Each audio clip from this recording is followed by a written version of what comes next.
Hey everyone, welcome to another G News update on Sunday the 15th of June.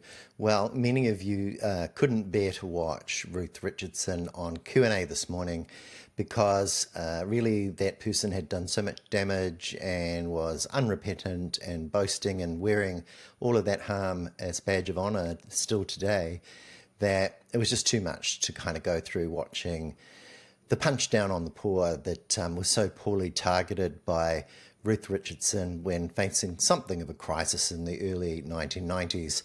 But her actions changed the way in which New Zealand's fiscal policies were managed. They called them responsible, but in fact, even today, the irony is that Ruth Richardson said, oh, look, the West and New Zealand are all facing a crisis. And that's her system. That's after her reforms. In one breath, she's saying, you know, she did the responsible thing with the Fiscal Management Responsibility Act, and the Reserve Bank Act. But look at us now today, and so it doesn't make sense what she's saying. Basically, we've got a person there that's in denial about her own terrible errors, lacking in empathy, a fairly sort of heartless person that feels like it was necessary to do what was really a choice. And she made decisions that punched down on the most vulnerable, and she dismisses that by saying, well, look, in any crisis, it's always the poor that are the most vulnerable, and they're the ones that are going to get hurt. Until, of course, you consider something like COVID, where if you actually have a heart, you actually put people in accommodation. You don't leave them out there in the middle of a pandemic, which is exactly what we saw from Jacinda Ardern. Under Ruth Richardson, we saw benefits being slashed by 24%, something like that. Under Jacinda Ardern, we saw benefits being increased to catch up for the first time since Ruth Richardson by some order of dozens of percent. And it's possible to make those choices, and we don't actually have to live in this neoliberal Mont Pelerin Atlas Network formula for our fiscal management. At the time, Ruth Richardson also claimed this morning that they slayed inflation at the time. But of course, that's nothing to do with fiscal policy. As you know, that's monetary policy that really affects that. And I think she was talking kind of out of her ass about, you know, the things that she would take credit for. One of the things that has recently developed is that Ruth Richardson's become the new chairperson for the Taxpayers Union, which is an Atlas Network think tank in New Zealand. And she was saying, well, they're very, very proud of what they did around Three Waters. And she described all those actions as private property theft or property theft when it comes to amalgamating councils together in order to gain enough leverage that you can lower the interest rates that then cost less for everybody that's paying rates. Well, Ruth Richardson was in complete denial about those mechanisms and went as far as to say, no, no, no, councils need to stay in their lane. They need to stick to the basics and cap all rates to inflation. So if inflation went up to 7% during a pandemic, a global pandemic, then I guess we'd look at great big rates increases for a short period of time. And then rates increases today would be about 2%. But that's just not how things work. And she went and described the kind of things that we're seeing that are cultural or to do with well-being of people as vanity projects. And so this is a person that's kind of like not very enriched. She just gone off to Canada on a big holiday. She just said, look, and she was skiing at 70, therefore she's saying we need to raise the age of eligibility for superannuation because she's pretty vital in her 70s. So what gives, you know? What about all those hard-working labourers that actually have to do back-breaking work? Should they still be working in their 70s? So no, I don't think Ruth Richardson actually understands what it's like to be other people in other shoes. And that's kind of like really how most people reacted to it. It was like she just targeted the poor. She protects the top end of town. She didn't like the idea of making superannuation means tested, and Jack Tame, you know, pulled her up because she just quoted somebody that said, look, this whole thing about being a good financial manager depends upon your ability to absorb being hated.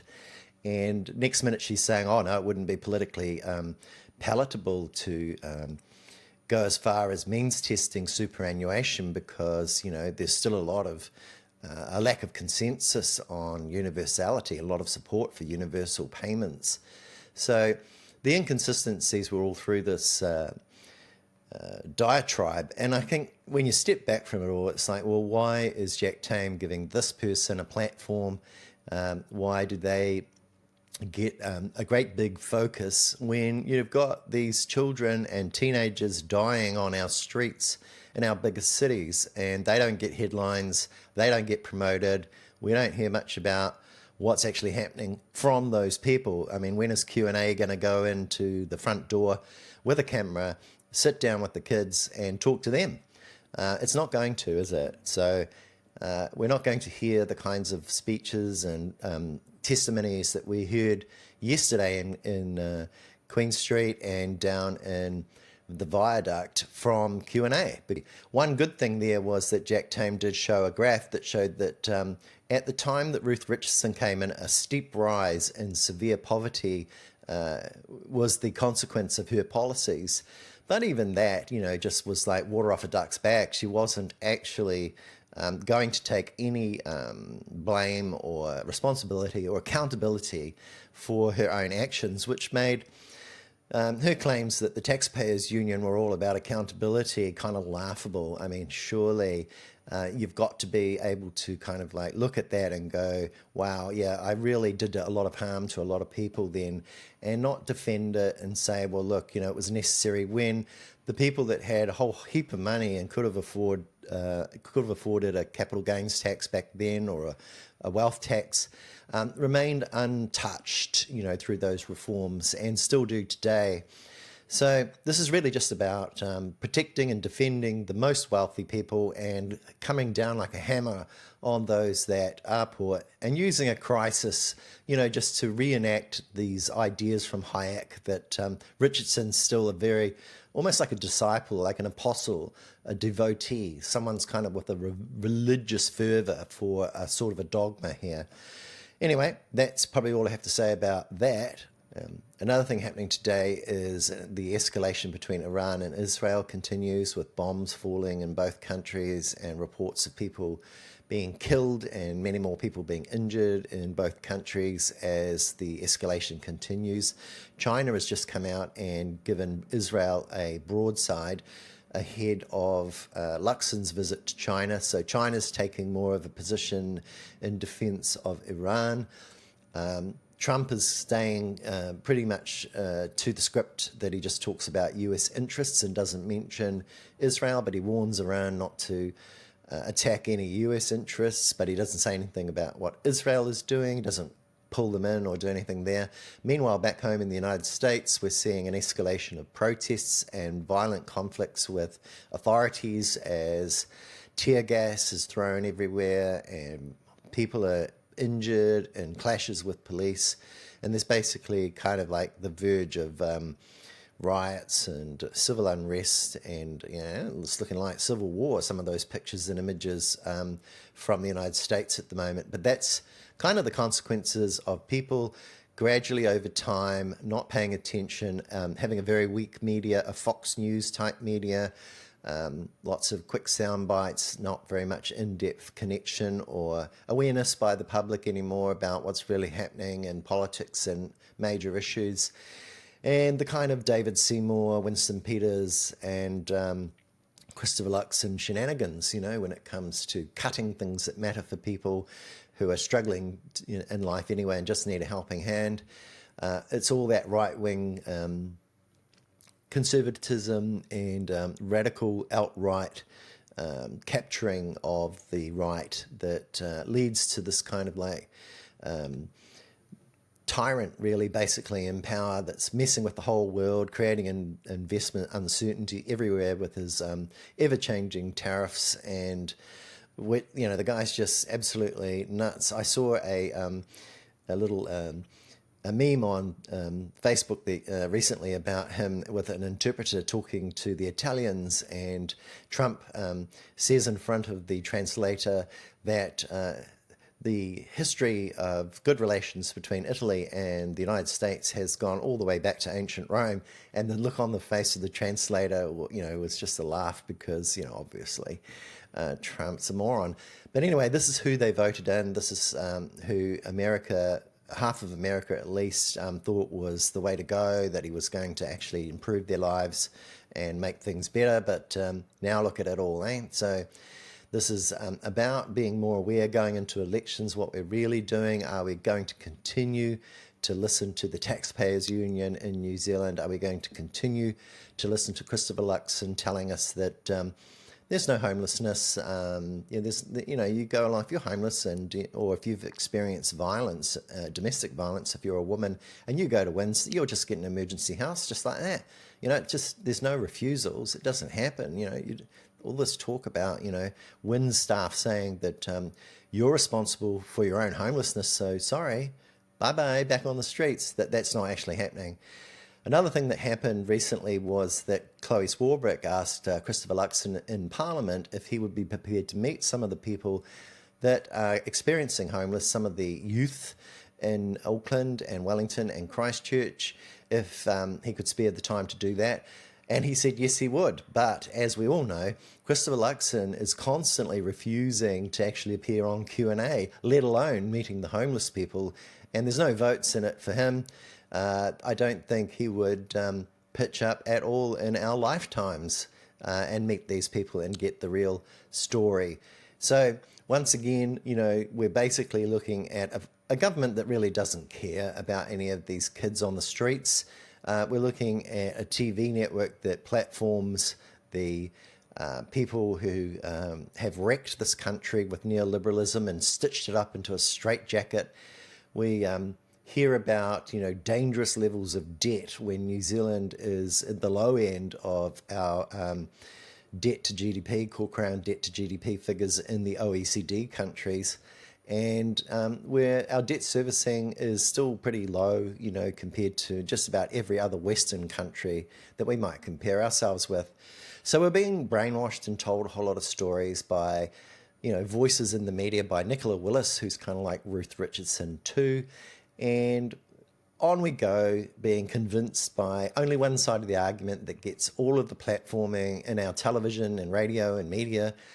And this brings me to the last topic of today, which is Vernon Small at the Post did a review of Jacinda's book. So for all of those who haven't actually read the book, I'll just be careful about what I do say. But what I'll say is that Vernon Small was very upset that there were too many gaps. There were things that Vernon Small experienced over the last 6 or 7 years that he thought should have been in the book. And so he thought, well, we need another book. We need another book that will actually tell the full story, including all the things that mattered to Vernon Small. Well, I read his article and I thought, well, come on, I think, we could all say the same kind of thing about any book, but the book has to be accessible, it has to be readable. It's 260 something pages. So if you're going to sit down and read this book, you don't want a book that's going to be like 3,000 pages and obsessing over every little detail. If you want to find that information, you can go to the Royal Commission of Inquiry into COVID and you can look through all of the testimony and all of the reports that were done during the time.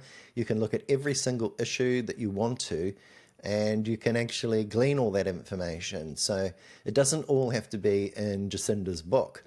One of the examples that Vernon Small was upset about was the idea that Winston Peters had been banished to his home in Northland, but that was because of a precaution. His age meant that he was highly at risk of maybe even dying if he caught COVID. So it was just a matter of kind of being precautious before we had a vaccine. Then we also had the case of him kind of going on about how there's not enough in there about the post-pandemic economic conditions and the Reserve Bank and what it did. But the Reserve Bank's independent of Jacinda and Grant Robertson. It acts by itself. It makes its own decisions. and it acted early compared to other central banks around the world. So there's a very good story in there that has been tarnished by media reports, particularly from NZME and The Post, who had participated in the somewhat unfair criticisms, I think, of Adrian Orr. And so you've got to realize that Vernon Small is working in an environment where Atlas Luke and Tracy Watkins kind of run the editorial there. So once again, if you look at the context here, you're not going to get bright, shiny reviews of Jacinda Ardern from The Post. You're not going to get them over at NZME. You might get a fair hand over at Radio New Zealand, but you're just not going to get people who give an objective and reasonable opinion about a book that is just telling a story that's kind of a blend of a personal and a political memoir. So I think personally I like the book. I think it's great. I think it's quite well balanced, and it doesn't need to actually be a tome. It doesn't have to be 2,000 pages long, including every day like a diary. So I thought it was a good book, and I recommend it to everybody. It's a bestseller. There's a lot of envy, a lot of politics of envy from the right about Jacinda because of her success, and that's what we're seeing. And we're also seeing some really good pushback now as Labour lead in the polls, and we're about midterm, so we've got about 18 months to go before there's another election and we can change the government, because on all of these counts we can do so much better, particularly in housing, and house our youth, house our young people, build more houses, provide more low-cost accommodation, support the people that support people with mental illness that are on our streets, act, and treat the drug problems that we've got as a health problem. Stop doing all this circus show pony, photo op business. Stop cutting everything. We're seeing all sorts of cuts to our history, culture and heritage, cut a whole lot of roles because apparently this government doesn't want us to understand our history. Stop doing that. Invest in our history, invest in our young people, invest in our health. Stop privatizing health, start paying GPs properly, start, really getting people able to go to the doctor when they want to, lower the cost of prescriptions. You know what to do. It's the sort of thing where if we have our tax system sorted out and we stop listening to Ruth Richardson, and Q&A stops platforming people and the government stops honouring those people for the damage they've done, then we can actually have the Aotearoa New Zealand that we all want. It's just a matter of time. I'll leave this rant there. Hope you have a wonderful Sunday, and tomorrow I'm back with a podcast. See you then.